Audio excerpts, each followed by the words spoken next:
बहुत समय पहले की बात है। एक राजा था जो कि बहुत ही बुद्धिमान और बलशाली था। उस राजा ने अन्य पड़ोसी राज्यों में अपने कुछ गुप्तचर जासूस छोड़ रखे थे। एक बार एक जासूस ने राजा को खबर दी कि पड़ोसी राज्य आज से ठीक 5 दिन बाद हमारे राज्य के ऊपर हमला करने वाला है। जासूस की यह खबर पक्की थी कि ठीक 5 दिन बाद पड़ोसी राज्य हमारे राज्य के ऊपर अपनी बड़ी सेना के साथ हमला करने वाला है। यह खबर सुनते ही राजा काफ़ी परेशान और चिंतित होने लगा। राजा ने तुरंत अपनी सभा बुलाई और अपने खास मंत्रियों से सुझाव मांगे। राजा ने अपने मंत्रियों से कहा कि आज से ठीक 5 दिन बाद पड़ोसी राज्य हमारे राज्य के ऊपर अपनी बड़ी सेना के साथ हमला करने वाला है और हमारा मरना तय है, क्योंकि हमारे पास इतनी सेना मौजूद नहीं है। अगर किसी के पास कोई सुझाव है तो अपना सुझाव बताएं। हम सब मिलकर उस सुझाव पर विचार विमर्श करेंगे। इस बात पर राजा के एक मंत्री ने कहा कि अब हमारी जान का सवाल है और ठीक 5 दिन बाद हमारे राज्य के ऊपर हमला करने वाला है, तो क्यों ना हम आज ही अपनी सेना के साथ उस राज्य के ऊपर हमला कर दें। यह बात सुनकर राजा ने कहा कि हमारे पास बहुत कम सेना है, उनकी बड़ी सेना के साथ मुकाबला करना इतना आसान नहीं है।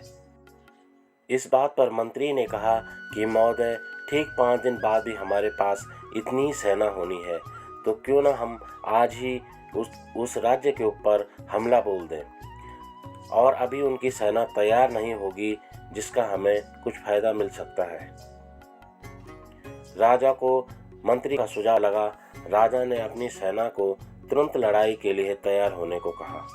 सेना के साथ साथ उस राज्य के लोग भी सेना के साथ लड़ाई में जाने के लिए तैयार हो गए। पड़ोसी राज्य में पहुंचने के लिए दोनों राज्यों के बीच एक लकड़ी का पुल था जो कि दोनों राज्यों को जोड़ता था। जब राजा अपनी पूरी सेना के साथ उस पुल पार करके उस राज्य में पहुंचे तो राजा ने अपनी सेना को एकत्र किया और अपने आप खुद पीछे मुड़ा, और पीछे मुड़कर राजा ने उस लकड़ी के पुल को बम से उड़ा दिया। पुल को बम से उड़ाने के बाद राजा ने अपनी पूरी सेना को एकत्र किया और कहा कि अब हमारे पास वापस जाने का कोई दूसरा विकल्प नहीं है। अब हम बिना लड़े वापस भी नहीं भाग सकते हैं। अब या तो लड़ो या मरो। यह सब देखकर राजा की पूरी सेना अपनी योग्यता और क्षमता के साथ लड़ी और पड़ोसी राज्य की बड़ी सेना को बड़ी आसानी से परास्त कर दिया।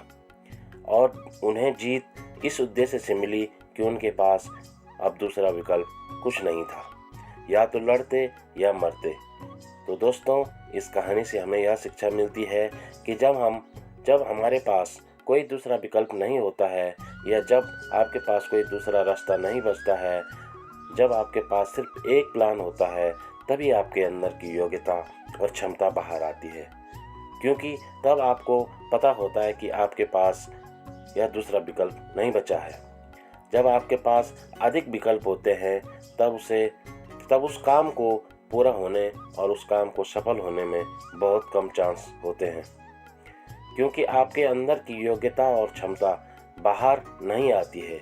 अगर आप अपनी ज़िंदगी में सफल होना चाहते हैं तो ज़िंदगी से दूसरे विकल्प को हमेशा के लिए मिटा दो और अपना एक लक्ष्य बना दो। तो मिलते हैं इसी प्रकार एक और मोटिवेशन स्टोरी के साथ।